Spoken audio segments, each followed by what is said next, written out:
Welcome in, builders. This week we're taking a look at one of the newest nations in Dominions, Late Age Pyrene. Pyrene is a feudal kingdom ruled by the Cambion demon half-breeds. For centuries, Pyrene was torn with strife as noble houses fought for the throne. For a long time, no house was dominant, but then matters changed. A few lesser houses were secretly given the support of the church. With the aid of the priesthood, they were given the opportunity to sire demonic offspring with succubi and incubi devils summoned by priests versed in blood magic. Their Cambion offspring, gifted with the demonic charms and physique, made the houses rise in power and influence. And with the support of the church, the power balance of the kingdom shifted. Eventually, the Cambion ousted their parents, and now there are almost no pure-blooded humans left in the high nobility.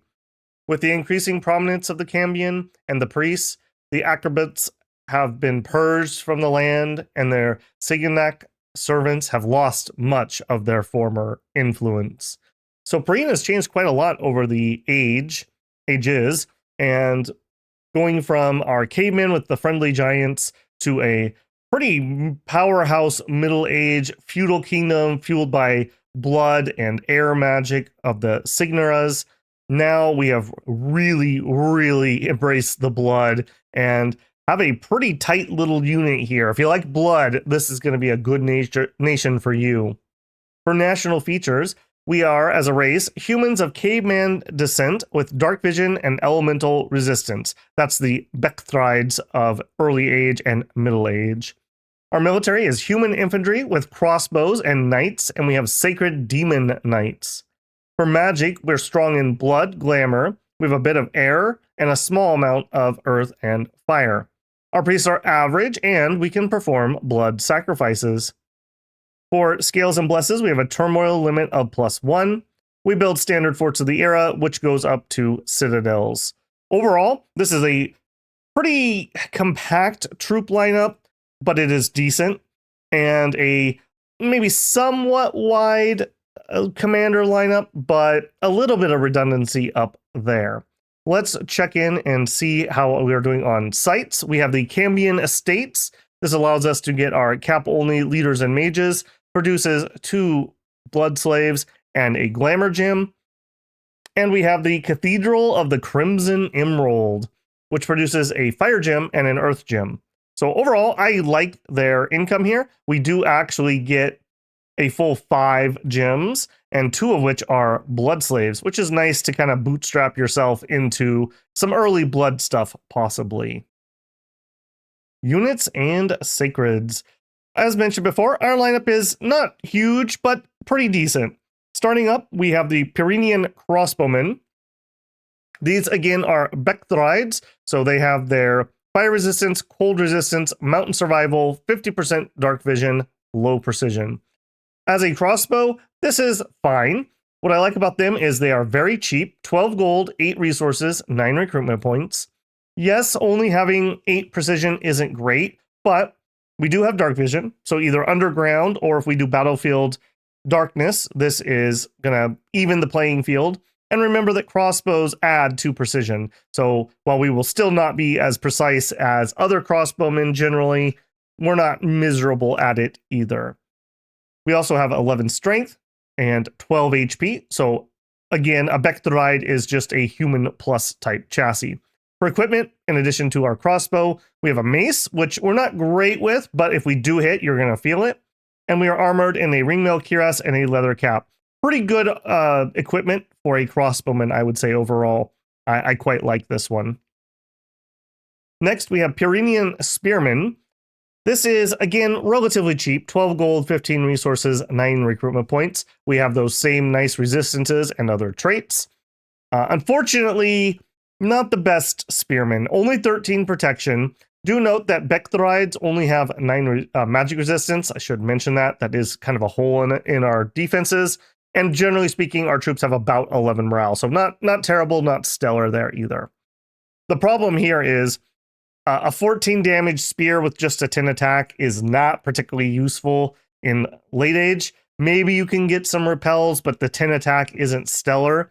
Equipment-wise, a chainmail cuirass, an iron cap, and a shield is okay, but again, only 13 protection, and really it's 12 on the body with a unreliable repel. These guys struggle quite a bit. I'm not in love with this as a troop. And unfortunately, our starting army is a handful of these and a handful of crossbows. One of the nations that has a very hard time expanding early on. Your army is just so garbage. If you don't have an easy spot to expand to, you're going to feel it. And you really need those resources to get your better troops out. So that could be a bit of a hurdle. I'm sure when we stream this, we'll have some Babel expansion, and I don't know, maybe we could break a record and have one province at the end of year 1 or something horrific. Moving up, we have the Pyrenian Footman, similar-ish to Middle Age, I believe, and a pretty good one. Again, only that 13 protection, but we've upgraded to a kite shield. Kite shields are quite nice. 19 protection with 6 parry is pretty good. And now we're wielding a broadsword for 11 attack with 17 slashing damage. 16 is still my gold standard for line troops. These guys meet that standard to at least be able to brawl on the line. In addition, we do have the advantage of the fire resistance and cold resistance natively. And if we could get some darkness going on, we would have a stat swing in our favor quite well. That would essentially give us higher defense, and the enemy would not get any benefit, ideally. So while this is a, let's call it, slightly below average type troop, especially if you can start getting some battlefield darkness going, these guys are actually a little bit above average. Not on that protection, though. Next, I'm going to skip up to the Pyrenian Man-at-Arms, just because this is the upgrade of the previous guy. 15 protection, which is actual 15 on the body and 60 on the head. Still has a kite shield, has a chainmail halberd and iron cap, and still wielding a broadsword, but he's better trained. 12 morale, 12 attack with that broadsword, and has bodyguard. Overall, pretty nice troop. 17 gold, 23 resources, 18 a recruitment point. I feel that's a fair price for what you're getting here. And remember, again, because we have that 50 dark vision, I really like to get some battlefield darkness going, which would quite swing these decent stats into pretty good stats. So let's say the enemy has a -3. That would give you the equivalent of having 17 defense. 17 defense, 15 protection. That's pretty good. Again, not quite that 16 I'd ideally see, but we're close. We're pretty close. So overall, I quite like these guys. Once I have the resources for it, I would like to make this my main line troops. They can catch crossbows, and with a kite shield and that armor, they can usually take a hit, maybe 2 from that if they have to. They can hold a line all right for our other troops to fire crossbows or do some cavalry flanks, or some battlefield magic, or the flying demons we're likely to summon.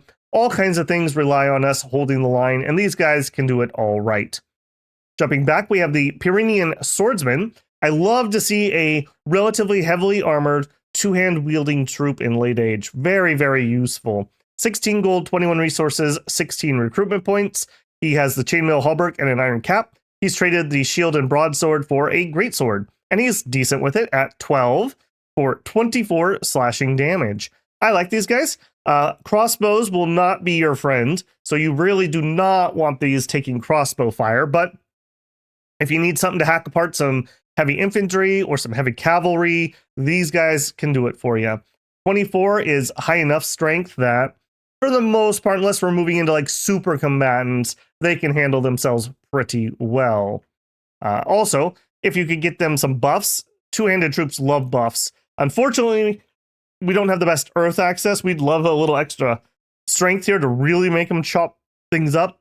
Or we don't really have the fire, but if we did, a little extra morale and a little extra attack would also go a long ways. So if you can find a way to get some buffs in here, they would enjoy that quite a bit. Mistform also, just to make them pretty hard to get rid of.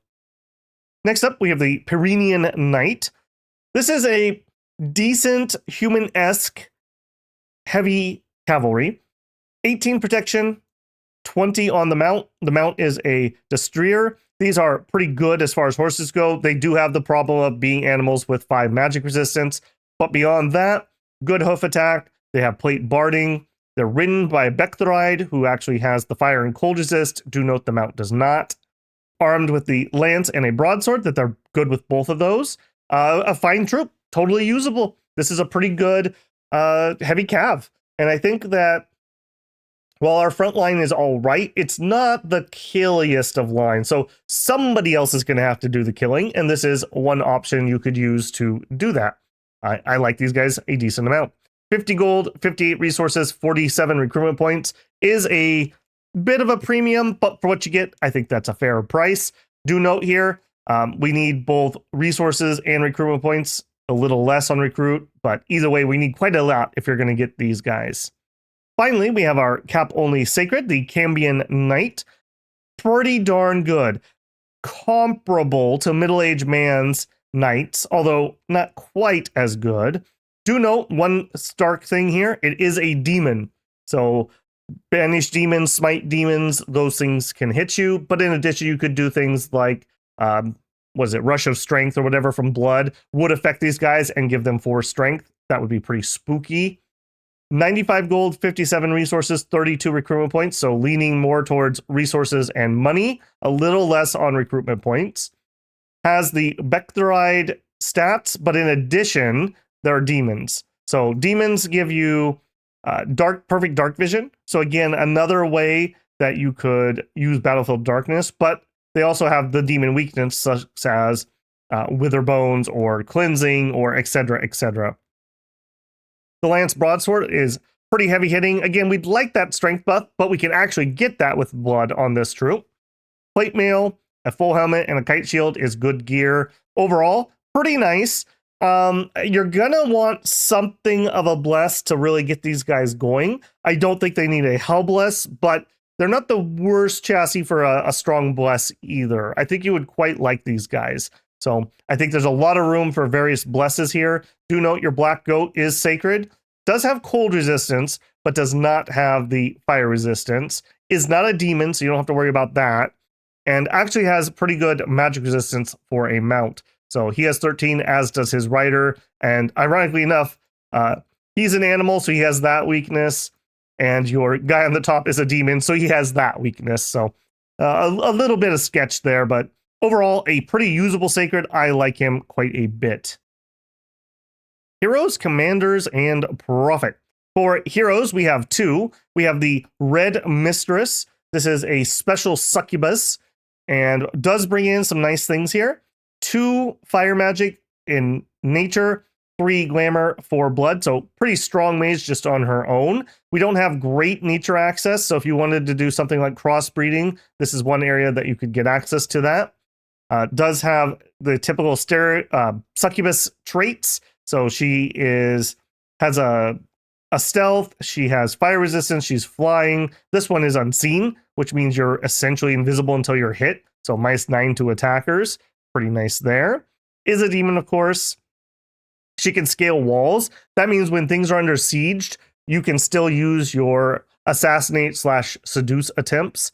She has a dream seduction, and I believe somebody threw out the number that she actually has like 30 dream seduction, something ridiculous. It's very, very, very hard to counter something like that. Dream seduction is versus morale, a morale roll. Overall, a nice hero. You would be very happy to get her. Second, we have the Crimson King. He brings in 2 fire, 2 earth, 2 glamour, 3 blood. So some pathing that is very rare or hard for us to get. Very nice there. He has domain immortality, which is excellent. He's a blood searcher, etc. etc. I think for this guy, you're going to make him into a very heavy thug, I think, if you get him.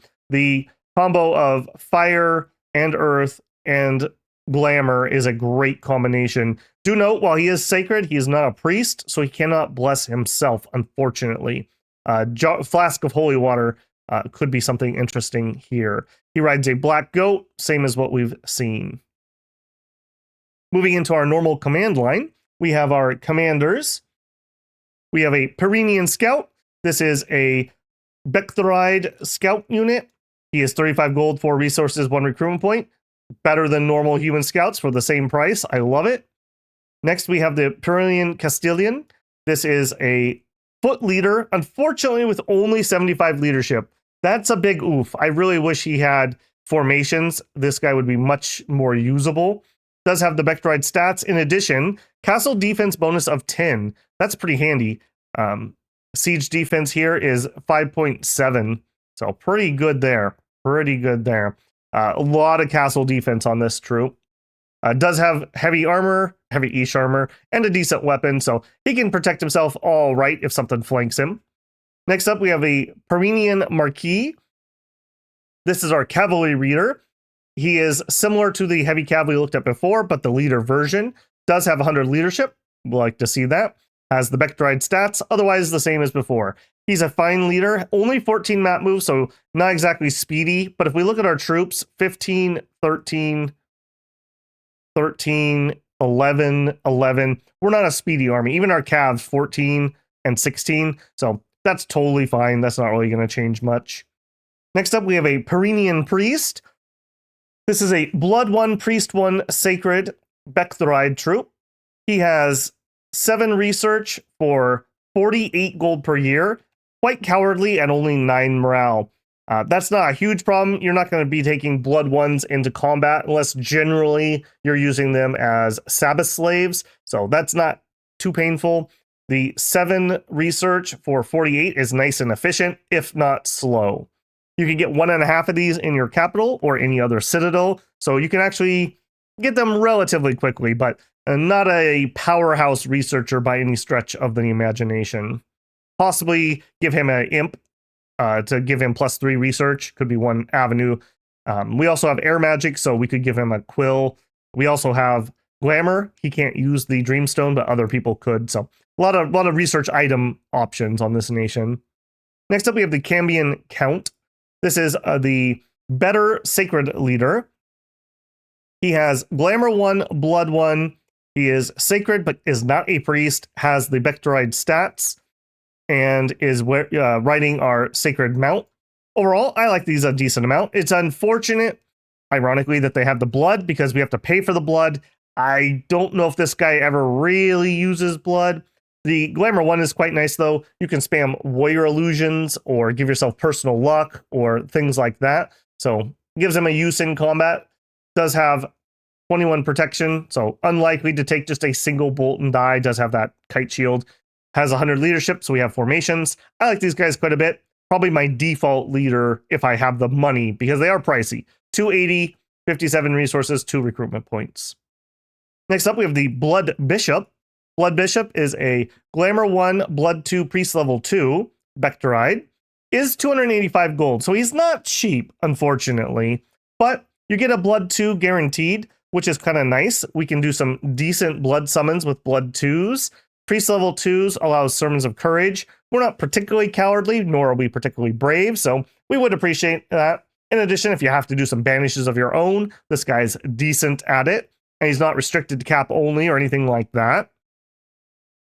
Next up, we have the Cambion Countess. Cambion Countess is 365 gold, slow to recruit. So that's already a little bit of an oof there. Comes in with Glamour 1, Blood 2, and a 100% chance of either a Glamour or a Blood, so Glamour 2 or Blood 3, and a 10% chance of Fire, Earth, or Nature.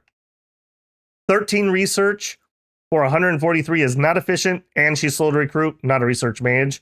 Has our bektryde stats, is sacred.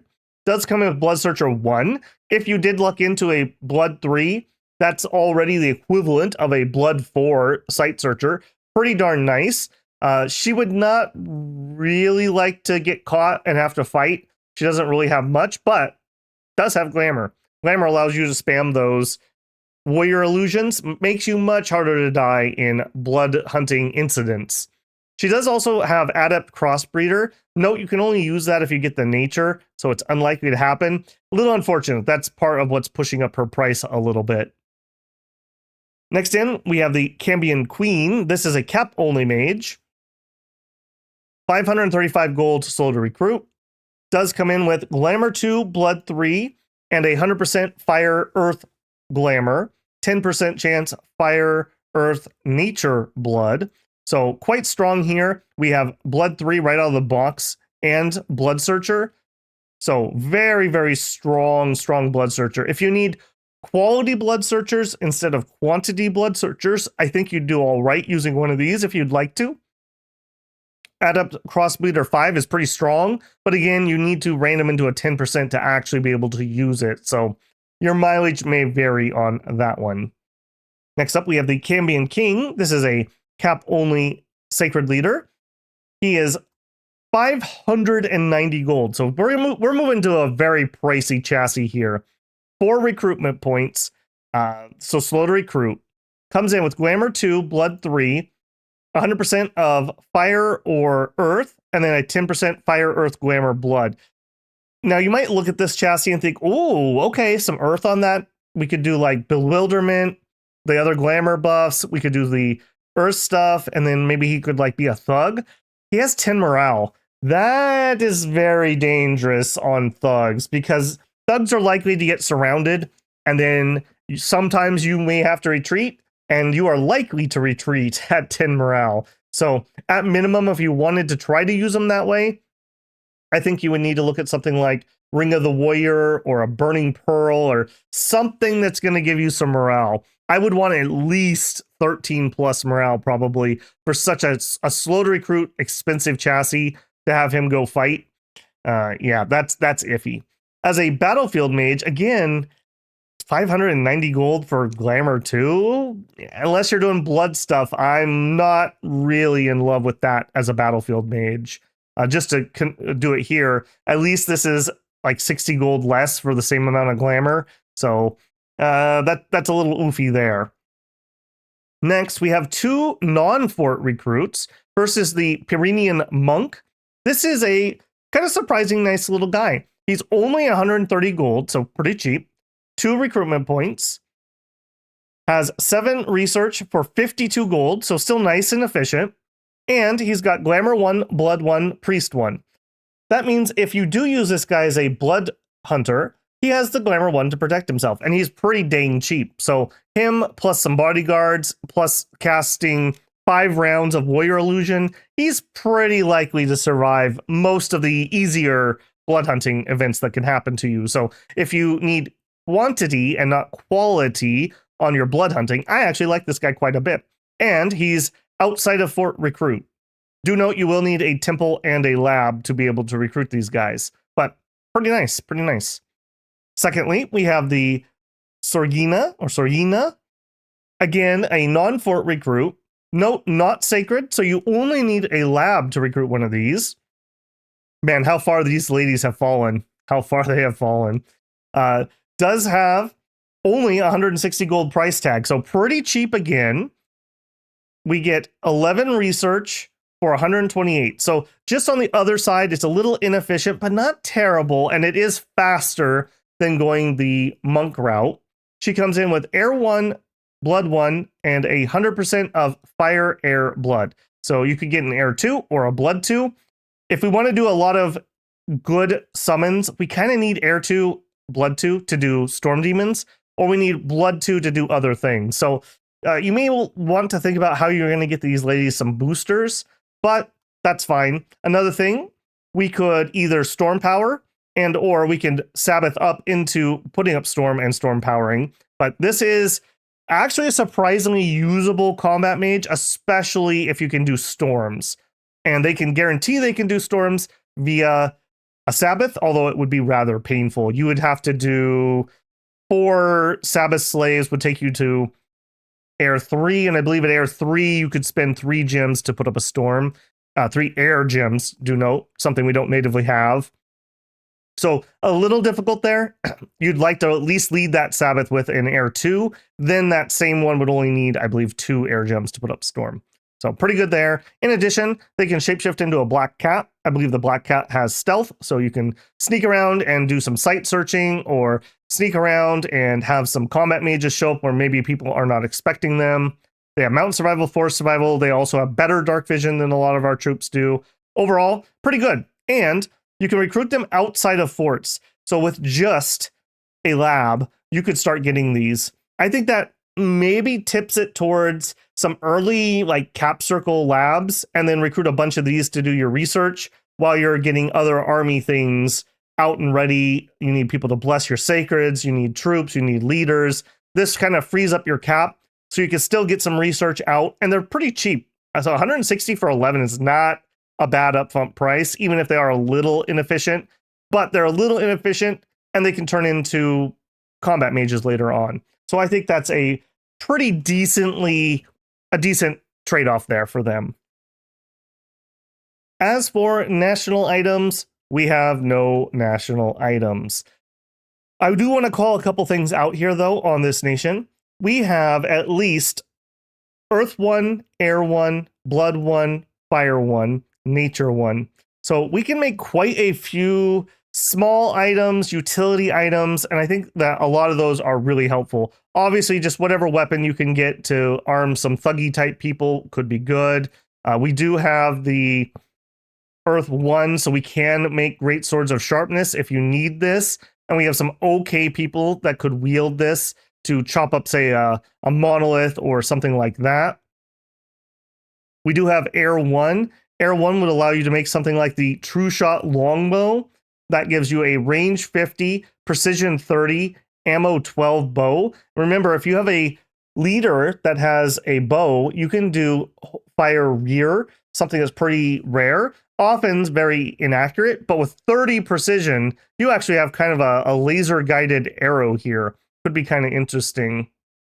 You also could do bows of war, 13 attacks at range 40, only 7 ammo, but again, hold and fire rear or fire enemy archers. This could be kind of interesting on something like that. Various shields, of course. Do note, we have no astral, so kind of unusual in a lot of late age stuff that we don't have that. Moving into helmets, again, things that give you some morale. So here's a Fire 1 item with 4 morale, 5 fire resistance, and 50 dark vision. So you could get up to full dark vision. Nice head protection. Could be a way that you could up, say, that Cambion Kings morale. In armor, note, we don't have any native water. So we're not easily going to be able to get underwater with a Shambler skin, but we could do something like, I believe any of the fish can get us down there if we need to, or other miscellaneous items. Again, here's some more morale stuff, fire resistance, some HP. Again, a kind of a helpful item. We also, of course, have the earth stuff, although some of these require earth too, so maybe less useful. Natively, only our hero could get us earth boots, unfortunately. Here's the motherlode, though. Our various miscellaneous items, I think. Things like Burning Pearl gives us attack and fire resistance. Could be pretty nice on various thuggy type things. We have owl quills available to us. We have imp familiars available to us. We have dream stones available to us. Remember, we have those monks that are Glamour 1, Blood 1. So a monk with one of these and either an imp or a owl quill is a lot of pretty efficient research. I think you could argue maybe if you're feeling pretty good, you could rush to Construction 5 for the Dreamstones. We have a Glamour 1 native income, so you should be able to get at least a few of these out. Other items, of course, if we get some nature, we could do a handful of acorns. Great protection item for our blood hunters that we could do. I also wanted to call out the Dream Spool. The Dream Spool here gives us a temporary glamour gem. Very nice if you're going to be doing Twilight and Nightfall, something that we quite would like to be doing. Pendant of Beauty. Beauty helps with seduction. I believe this helps with dream seduction too. Please correct me in the comments if I'm wrong about that. But this would give you a +2. I believe, well, we haven't talked about them yet, but we're going to be talking about succubi and incubi, and this would give you a bonus to their seductions. And I think their rolls are 14, so this would take it up to a 16 versus morale. Could be pretty good for nabbing some mages to give you some magic diversity. In addition, we have soul scales. I don't think I've ever talked about this item because it's pretty specific, but dream enhancer +2. Succubi and incubi use dream seduction. I'm assuming that the pendant of beauty stacks, that would make us have an 18 versus morale for our seduction attempt. They're size 4 people, so that means we could abduct size 3 mages and fly home with them. That would be really nice. In addition, you could do something that would enlarge you, so you could get up to size 5, which would let you seduce size 4 mages. There's a pendant. It's a giant growth pendant. Something I hardly ever use, so I don't even remember where it's at. It's here somewhere. I believe it's nature. Yeah, wherever that's at. Other things out of here is obviously the blood stuff. Soul contracts. These have been nerfed pretty dang hard. So it's a lesser magic item. It summons one devil, but you need a blood 3 and 75 blood slaves to do it. And when you put it on, you get tainted.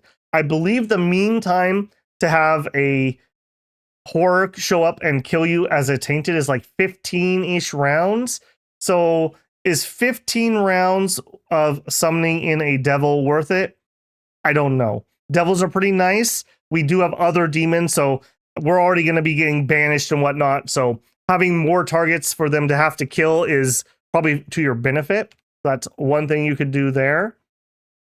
We also have lifelong protection. This gives us a battlefield summoner of imps.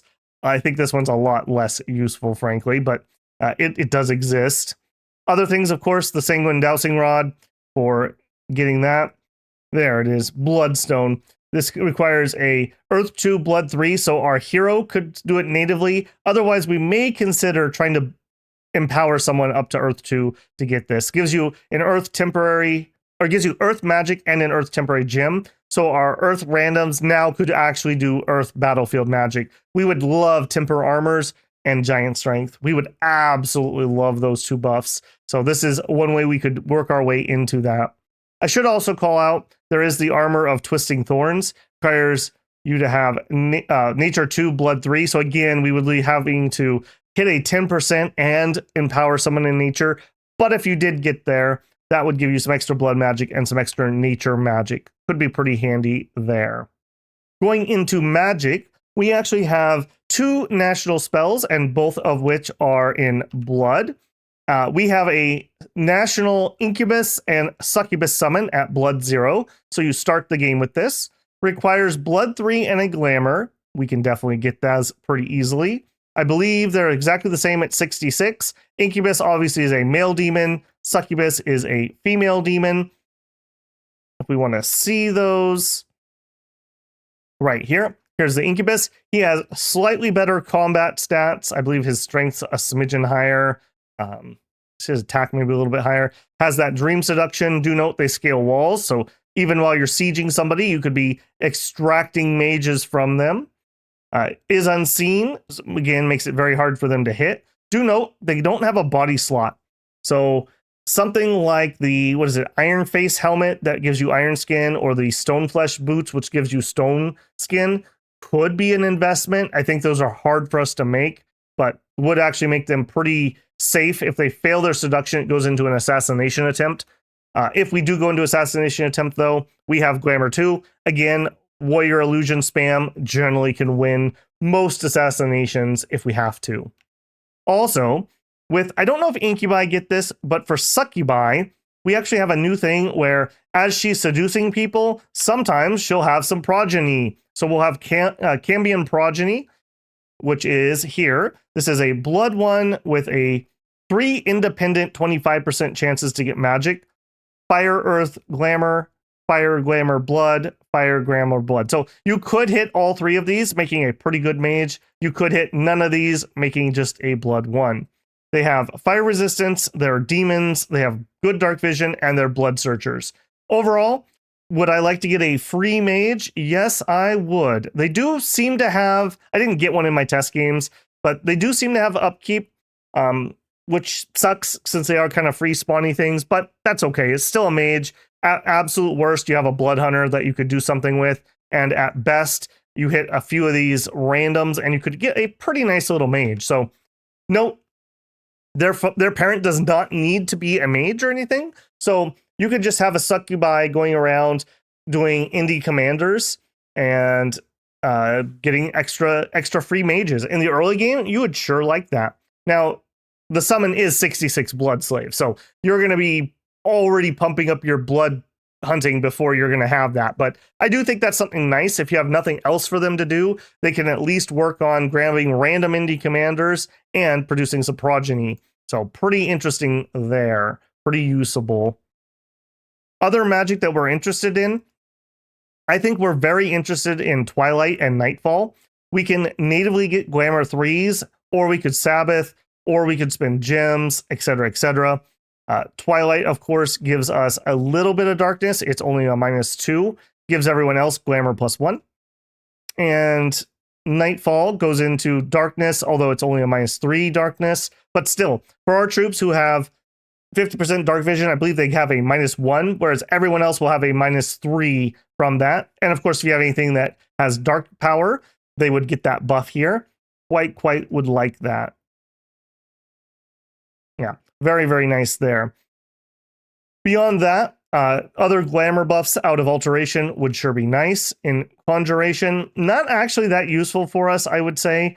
We don't really go high enough in get anything like stupendous.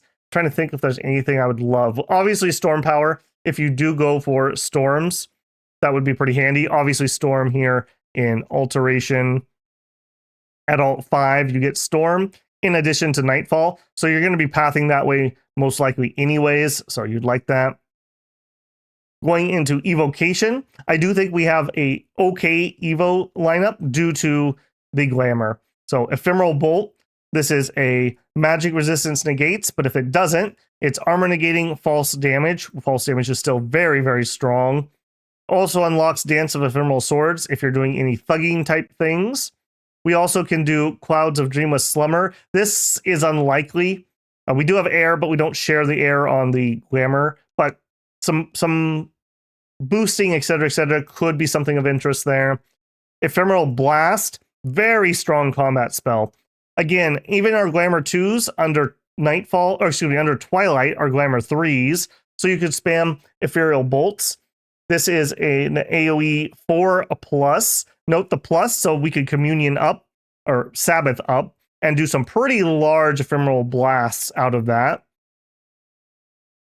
Illusionary Army is another Glamour 3. Does require 1 gem, but summons in 20+ Warrior Illusions. Nasty, nasty spell. Against armies that don't have magic weapons, 2 of these casts is often enough to hold them up for a very long time.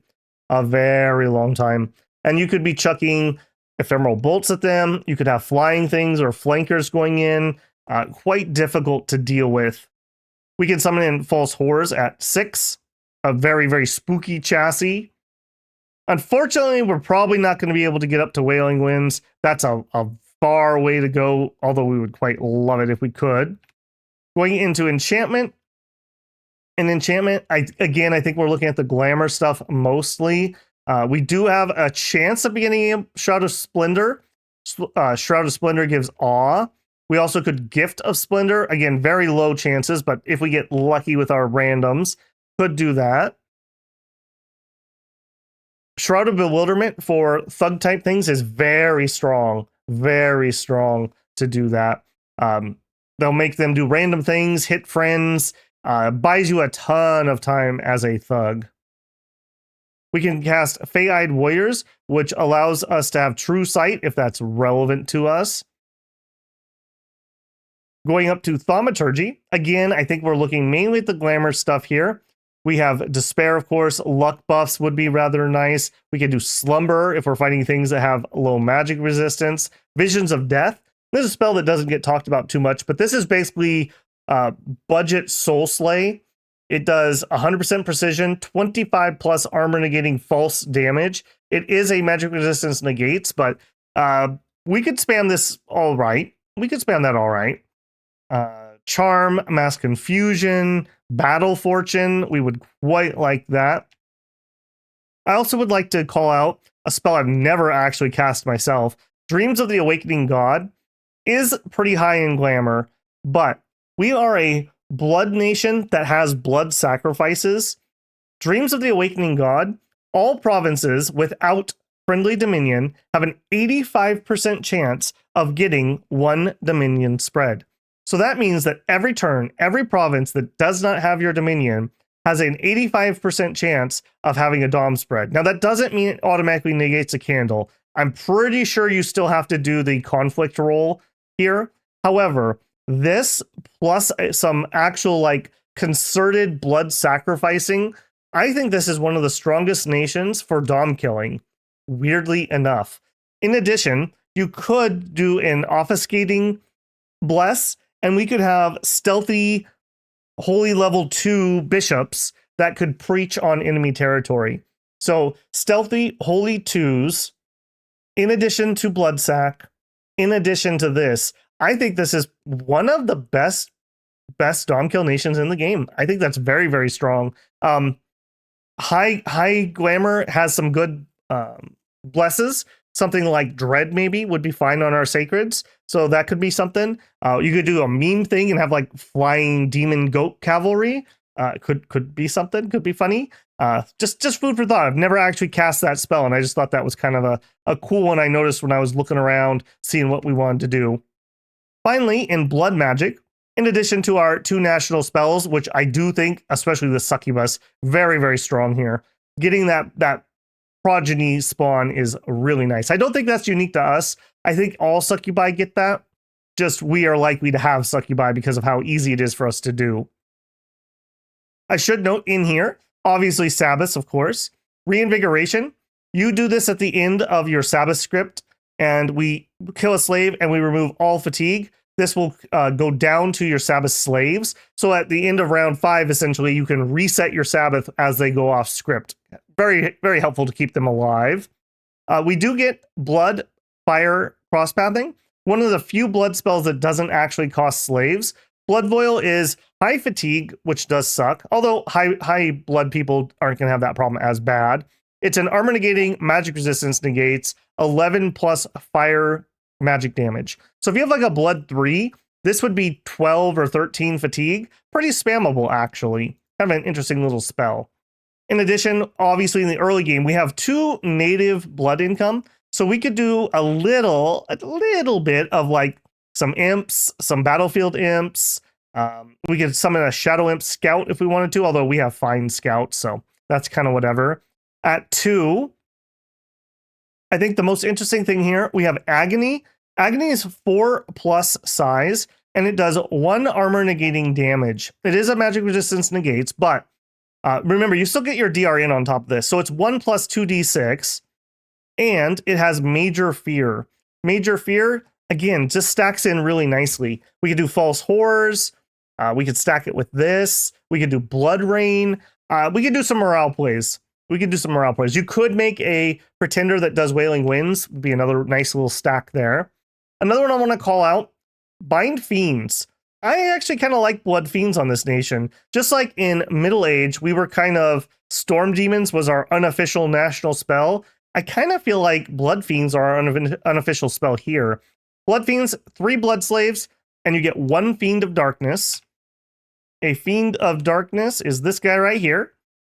He has 2 13 attack, 15 magic poison attacks, and he has Dark Power 2. We can easily get up Nightfall in combat, and it's something we probably want to be doing just in general. So why not have some flying Dark Power units to go with?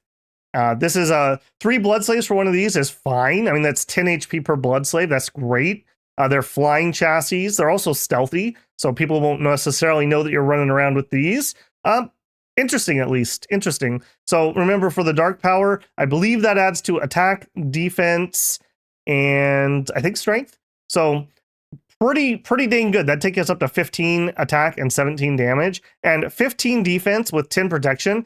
Jumping into a back line is actually not terrible. Not terrible. So something, food for thought there, at least, if nothing else. I like those guys. Going further into blood, crossbreeding, again, kind of difficult for us to get this. Maybe you take a Pretender who could do it for you, but we don't have a special crossbreeding, so it's just the base one, kind of whatever. Bind Devils, I would like this spell, but I don't think we really have any chances of getting Fire 2. So if you want to do this, you're looking at either a Pretender, kind of a waste of a Pretender turn, or a Pretender who can make you the booster. We can get Fire 1 Blood 2s, I believe, relatively all right. So we could spam out some Devils. Better than Lifelong Protection? I don't know.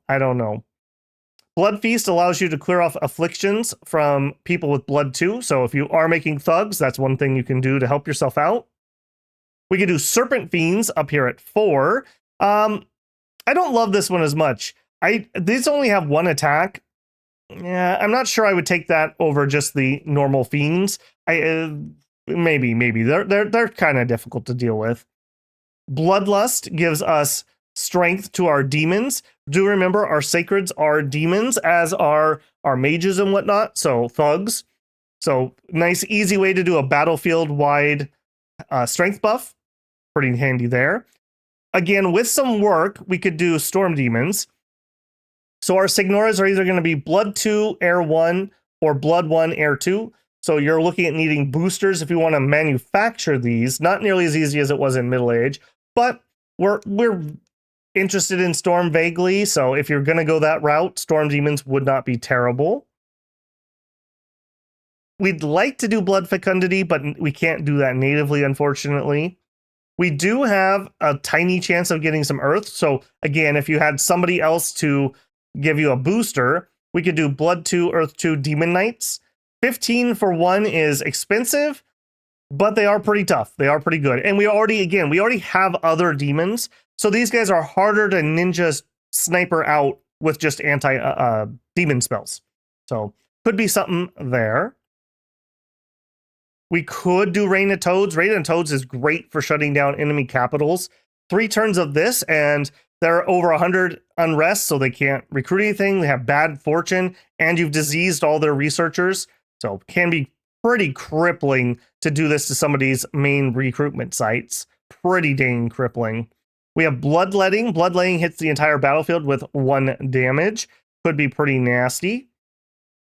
At 6, Harm, another nasty spell here. Armor negating damage 2+, gives chest wounds if you hit them. For 5 blood, we could do Ritual of the 5 Gates. 33 blood slaves gets us 1 of each of the demons. So you get the devil, you get the ice version, you get a fiend, you get I think it's a bone fiend, and I'm missing somebody, but you get 5 demons for this. Maybe if you have more blood slaves and not a lot of summoners, this is one option you could do here. Moving beyond that, we start running into stuff that we don't have nearly as much. Rush of Strength, Strength +4 for all friendly units. So note this is not just demons. We could easily be able to cast that. It is a battlefield-wide spell. I think very, very nice if we got that. Life for a Life is disgusting against super combatants. This is a range 100, precision 100, 40+ magic damage, and it's armor negating, no save. You just take 40+ damage. Pretty nasty against super combatants or the like, and very, very spammable. Only blood 3 and costs 1 blood slave. So yeah, you could spam that pretty dang hard. Also called out because I've never done it on stream. 3 red seconds. A cool spell. One of my actual like spells I think is the coolest in the game. 5 blood, 120 slaves. In 3 seconds, imps build a fort. They just build you a fort. It's not like Citadel top tier, but hey, somebody's going to attack the throne. I need to hold this turn, or I lose the game, or I'll win the game if I hold it. Well, just build yourself a free fort. Then they don't get to attack you. It happens in the ritual phase, so they'll get there and they'll start sieging instead of taking your throne. So could be absolutely vital for a last-second throne rush win. Very, very cool either way.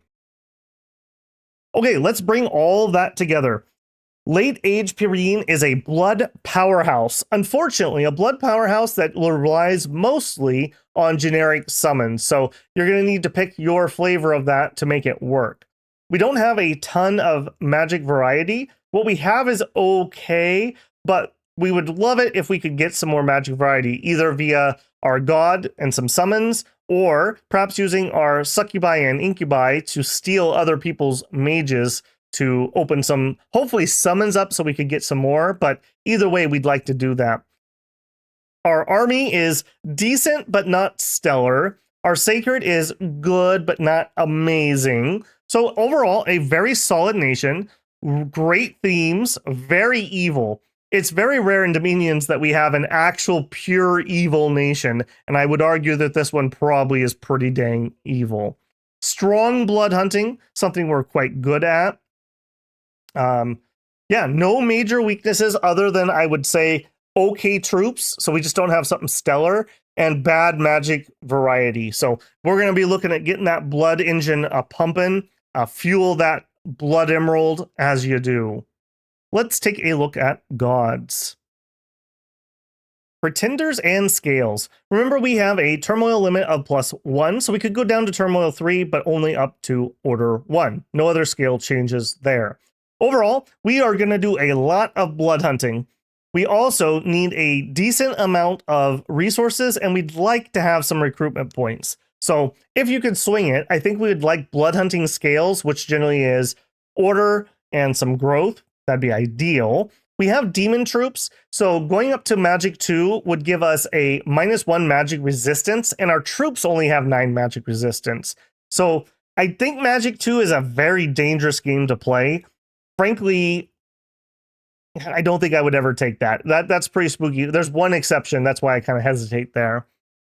Going to Drain 2 would give us a +1 save in our own Dominion. However, we don't have very strong research. Our research is pretty efficient, but not fast. And so Drain 2 would be pretty crippling to our research ability.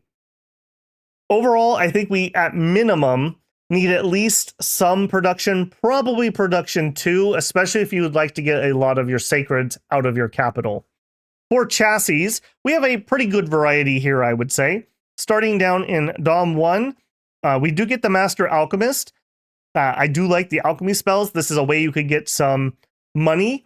If you could give him fire, he could do both fire gems and earth gems. We have those native incomes, and he can trade that for double the normal gold that you could make. So I think you could make an Awake Researcher Alchemist with the key of, I'm going to make a bunch of early money as soon as I can to help catapult me forward. Strongest build? Probably not. Other than him, Great Sage would really help our very efficient researchers. That +1 to everyone would be nice. He also brings in some Astral that we don't natively have. And this is kind of a Awake chassis as a researcher, so you'd be looking at something as an Awake Bless. I think I would probably be looking at, and here's the exception, I would probably be looking at Ethereal if I was going to bring him. So let's see what we could do here. We would want something at least like that. That's double pain there. Something, yeah, we could get something like this. I grabbed those two, just we could alchemy money. You could definitely change that if you wanted to. I don't think we could get, yeah, not a second bless point. So here's an Awake. He has a bless that will help your sacreds. He is here for the research more than anything else. Again, strongest build? Probably not. If you wanted to do lots of crossbreeding, the Freak Lord is here for your pleasure. If you wanted to do a lot of glamour things, a Great Enchantress brings in some Gem Gen. Could be interesting. Moving up to Dom 2, we have some good ones here. Some people swear by Virtue as an expander. Virtue has 25 invulnerability, which makes me very nervous. Does have Awe 5, makes me a little less nervous. And comes with Air 2, so you could Personal Mist form. Overall, could be pretty nice. Again, you could Awake this. Here we would be looking at, what would we want? We could Air Shield, maybe. We could Thunder Weapon, maybe. What would I need for that? 7 points. So we would do Thunder Weapons. Okay, and we would definitely back off of this in this build. This is going to be looking at getting lots of sacreds to help you expand. Maybe it could be a thing. Again, we have to be awake if we're going to go for an expander, really. So could be something. Dog in the Underworld in the Arc of Savali late age video, I showed off a great build for him. The bless is not going to be super important for your knights, but it would be okay. We've done a Heavenly Serpent before. I like him. Although in this case, I think I would rather do a Phoenix. We'll look at a Phoenix build, so I'm not going to talk about here. But the Fire Air, we would be looking at making boosters and doing some battlefield fire and air magic that is otherwise a little difficult. Thrice-Horn Boar is an expander that works. The Bowls are expanders that work. You could go something like Regen Bless here with the White Bowl. So we would be looking at something like this. So again, we would do self-buff protection and hopefully temper flesh. And then having regen. The regen on our sacreds would be pretty decent, although just regen alone, I'm not sure would carry our sacreds all the way through. We would need some dominion here, obviously. Something like that, perhaps. Or maybe we drop that and up that. Something like that, perhaps. He could do it. He could do it. You definitely are going to want to get Iron Skin and Temper Flesh ASAP just to make sure you're completely safe. But he does have recuperation. He does have Berserk +5.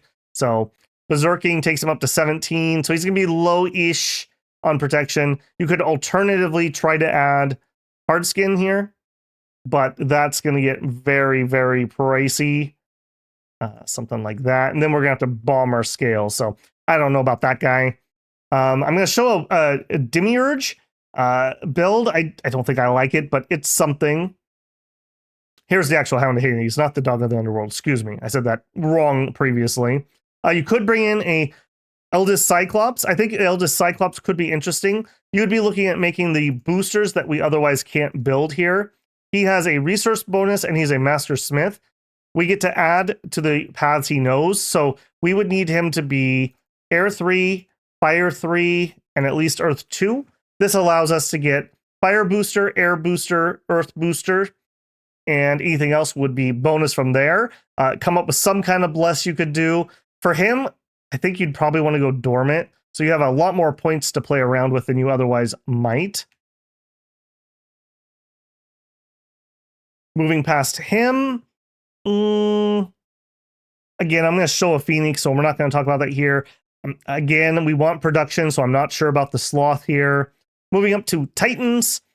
We do have the Titan of War. Some people really like this guy as like a dormant year 1 defensive guy. So he wakes up, you give him some gear. He has good base stats. I'll give him that. I don't know. I'm not in love with those type of Titans.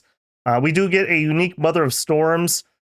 Too expensive in my opinion. She does have a sight. I believe this gives you air gems if memory serves me right. So that could be useful. Guarantees us Alquills. Even if she's imprisoned, you start with the sight. So we could rush Alquills if we went with her. Great Archon. Oh man, I want to love this chassis. He has Inspiring Researcher and Alchemist, but he's just so bloody expensive at 280. I just cannot justify that. Like, I feel like you almost have to take him dormant, and that kind of defeats the point of those two abilities. So, and I'm not loving that. Down here, Titan of Rivers does give us some water gems. This could be something interesting if you wanted to go with making thugs out of your Cambion Kings. Remember, they're sacred but not priests. So this would allow you to guarantee that you could make yourself flasks of holy water. I don't know what else you would do here, though. Like, I guess we're looking at something like maybe quickness. So we would need a magic. We need 9 water. And there's that. Be careful with just Astral too. That's kind of spooky. And to get her awake, yeah, I'm not sure about this. I'm not sure about this. Quickness would be all right for our sacreds, so and would be good for our thugs that we're trying to make with this type of thing. Moving past that, Titan of the Forge. I think I'd rather just pay 10 more for the Eldest Cyclops. Maybe that's just me. He does have the Forge bonus, so we can make some cheap things, I suppose. Titan of War and Wisdom. If you do like those type of Titans, that's pretty decent. Titan of the Crossroads actually could do a surprising amount of research, more than you might expect. Moving up to Dom 4s, we do have Crystal Soul. I like this one. Earth 1, Glamour 2 gives you a Glamour sight. So if you want extra Glamour gems, Baphomet, great chassis, great blessed chassis, very, very powerful in any nation that gets him. He's only 130 points for this nation, and he starts with Dom 4. So you can easily make high blesses and still keep Dom 4 or 5, and that's super valuable. Monolith, maybe if you're going with like a regen growth thing. The Geyser, again, maybe a quickness chassis. Could also do maybe an acid bless. Could be something. Statue of War. The free spawn barbarians they get might be able to help you expand a little bit. Our expansion's pretty garbage, so that could be something. If you want to just go super blood, a Fountain of Blood could be handy for that. We've done one of those recently. So overall, good choices here. Tons of viable things. More so if you like more of these Titans than I do even. So pretty good there. Let's take a look at a couple examples of some that I built and played around with. So view. Okay, first one up, we have Summer Car. Summer Car here is a dormant. When he wakes up, he has Unbearable Splendor and Fire Shield. This is going to make our Sacred super dangerous. Overall, I wasn't in love with him. I had to take the extra Turmoil. Maybe we could take one Turmoil and like a Misfortune, mix that up a little bit. Yeah, funny, but only mediocre, I would say, on the Bless. He also doesn't help us out in year 0, which we really struggle with. And so I don't think that Summer Car is going to cut it for us. Next, we have Vayne. Vayne was a lot better. Again, dormant, but on this dormancy, we went with Blood Surge, Enchanted Blood, and Ethereal. Blood Surge and Enchanted Blood are not incarnate, so we get these from turn 1. This is enough to make our Sacreds all right, and then it's turbocharged when we get Ethereal. We're a late age nation that doesn't have Astral, so we can't bless that or buff that normally, so I feel like this could be justified there. Now, it does bring in that Magic 2 that I don't love for our Demon Knights, but this is incredibly strong, so you would hopefully be attacking somebody else in their scales who probably don't have Magic 2 to lower your resistances. He also brings in a lot of ritual potential here with Fire 5, Astral 8, Blood 6. He's mostly going to probably stay at home and use his research ability. Can make you the Fire Booster so that you could do Fire 2, Blood 2 to summon in Devils. So that could be kind of handy. Overall, I like this.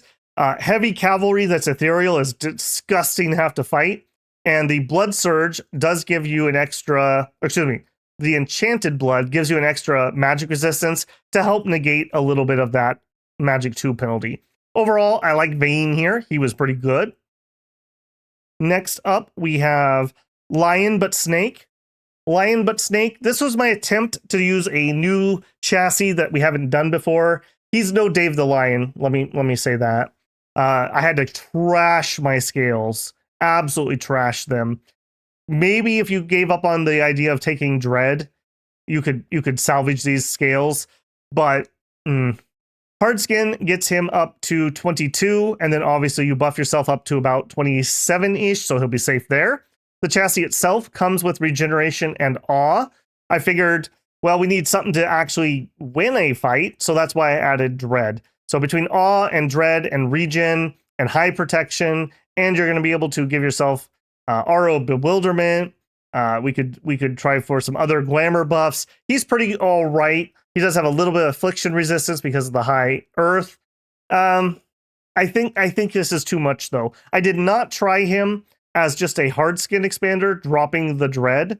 Maybe you drop the glamour down to like 2 or 3, so you can still give yourself some buffs, but I just don't know if we win fights without fear, and he only has 1 attack, and it's fine, but it's not stellar. So I just don't know how he kills things, because we're not going to have a fire aura, we're not going to have a cold aura, we're not going to have a fear aura.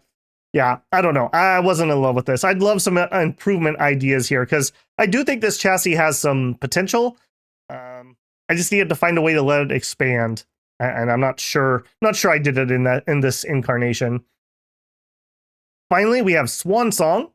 Swan Song's idea is to come in and be able to make a fire booster and an air booster. In addition, natively can cast big fire on the battlefield. Remember, most of our troops, if not all, have fire resistance 5. So we could put some battlefield heat down or throw around some fire magic. We could do fire clouds, things like that. We could do falling fires, things like that. We also alternatively could do arrow guidance or wind guide for our kind of mediocre crossbows, they would really appreciate that. Or alternatively, we could go to Storm, and we could get the Storm up for our Signas and let them do the air stuff for us. He brings in Blood Surge, Enchanted Blood, some shock resistance, and some morale. The morale is appreciated on our King especially, but other Sacred casters and our Sacred too. The shock resistance rounds us out, so we have Fire 5, Cold, and Shock. Just have the trinity of resistances. And Enchanted Blood and Blood Surge is just good value for our Sacred. So just kind of a stat plus mostly for our Sacreds, but they're good enough they can make do with this. And he brings in a Dominion Immortal Chassis. Does have firepower. We did go with extra heat.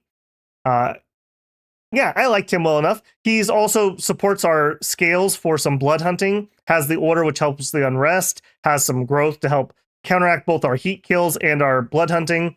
I like this guy. I think he's very playable. I like him quite a bit, actually. He can also do some high air and fire site searching for you.